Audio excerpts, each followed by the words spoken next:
This is not anti-Semitism or hate Jews.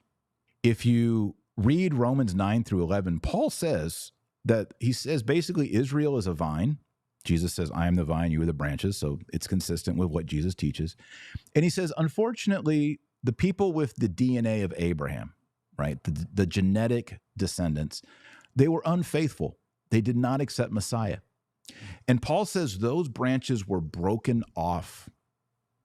And other wild branches, Gentiles, Italians, Englishmen, Argentinians, people from China, right? People from Africa, people from Australia, don't have the DNA of Abraham.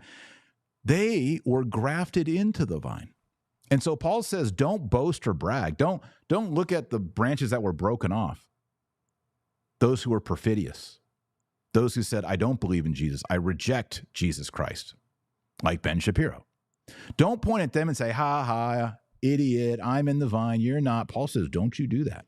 Don't brag. You have to be humble, he says.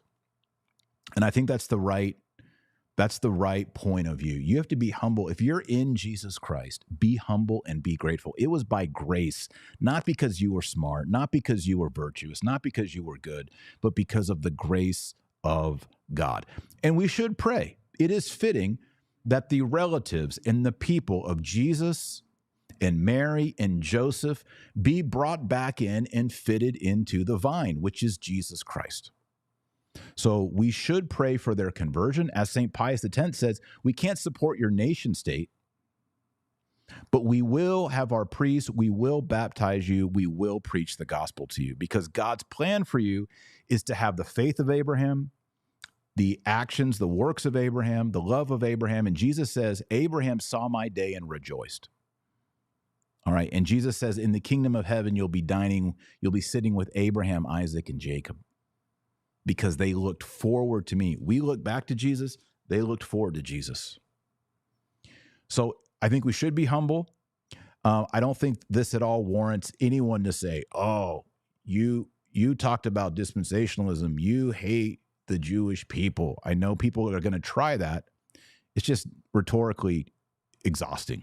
Like, this is one of the reasons why people are getting more and more 1948 Israel fatigue is we're trying to make political arguments, we're trying to make philosophical arguments, and chiefly we're trying to show that theological arguments are not valid. And when we do this in a calm, biblical, stated way, some people just say, well, you're an anti-Semite. And it's like, come on.